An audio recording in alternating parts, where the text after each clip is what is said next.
So when Corey talks about service to others being the main message, that is exactly what the main message of the Urantia book is, just so you know.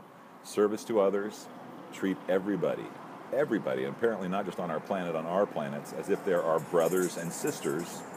And in a more advanced teaching than the Golden Rule, treat them as your loving father would treat his children, right? That's a little bit more than brothers and sisters, right? Brothers and sisters love each other, and that is a bond that is, it's from God. But the love of an eternal and just father for his children is truly what we aspire to when we get a little bit past that prime golden rule and into the secondary golden rule.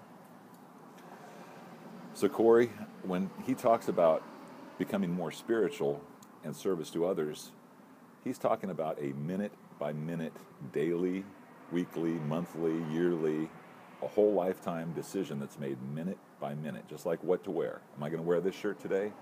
Am I going to stop and help that person out across the street? Am I going to maybe help him carry groceries? Or maybe, I can't even imagine because the circumstances come up daily. Does that mean go out and give away all your money to the first homeless person you see? No, it doesn't mean that. It means use your reason and your judgment in a way that can help other people, but we all see thousands of opportunities every day to help each other. For instance, I decided to make this video. I hope it helps. It's helping me. It's helping me to synthesize this information for myself and hopefully others, and hopefully affirming for Corey that you need to keep going. And that concern you have for other whistleblowers coming out, that's a non-concern, right? When you walk in the path of truth and light, you fear nothing. And that's a point that was brought out by David on, I can't remember the name of the radio show, but it was with the Irish blokes back in that last month. Those guys were great. That was a great interview. And it was at the very end that David said something that was just profound. He said, look, these haters, these people, none of it matters. Those that are out there for disinformation, none of that matters at all, because the truth will accept defense, and those of us that stand up for the truth will be rewarded for that. But the truth needs no defense.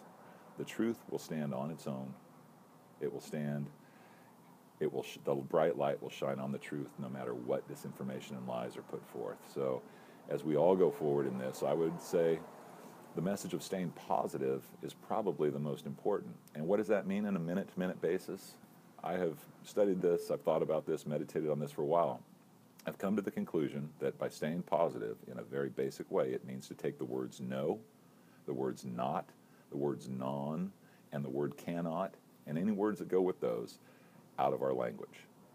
I challenge you to spend one day talking without using those words. No, not, cannot. Cannot is a word that doesn't even make sense. When it first came out in Old English, there were those that said it's an oxymoron. Cannot.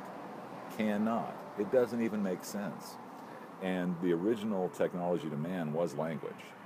And by controlling the language, they control our perspective. And by controlling our perspective, well, nobody controls our perspective but us. But by influencing our perspective, by having us talk in the negative constantly, it creates a certain veil that does not allow us to see truth, beauty, and goodness as it shines forth in the world. So we need to try it. Just try it. Even when I'm talking here, if I say the word cannot, not, or no, it shows you that I sometimes just, it flows out naturally, but I do take a conscious effort to stop and say, okay, how can I rephrase that, right? And it's in the rephrasing of it, by consciously stopping, even if it takes 5 minutes in the middle of a conversation, to go, okay, I'm going to reword this in a way that I don't use, right? That I use only positive language. And it is in that reworking of the thinking of how to say it that we arrive at additions to our perspective.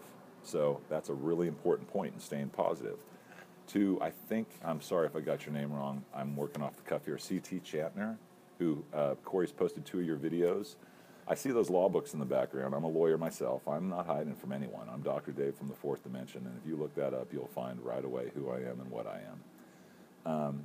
I'm here to support you, brother. I see those law books. I think you might be a lawyer, too. A well-trained, honest, objective lawyer I've always referred to as heaven's devils. We're out doing God's work, and with reason and objectivity. The greatest gift lawyers have is objectivity. And while you're right to point out the inconsistencies of Shane the Ruiner. I would say that to stay positive, you might think about, I'm certainly not telling you what to do. You do what is right, brother. You keep it up. But think about if you took that time rather than focusing on Shane, because while you, in your videos, I couldn't help but think about Shane and I couldn't help but, go over his points. What if you just ignore Shane? What if you give us a video about the positive feelings you have about what Corey's saying? Because while it is appreciated to help us call through the truth by putting the misinformation in our view, truth needs no defense. It doesn't need attorneys.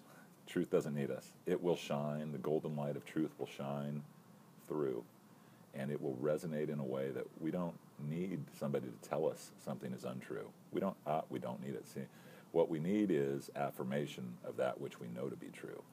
And the affirmation comes from others who resonate in the same way.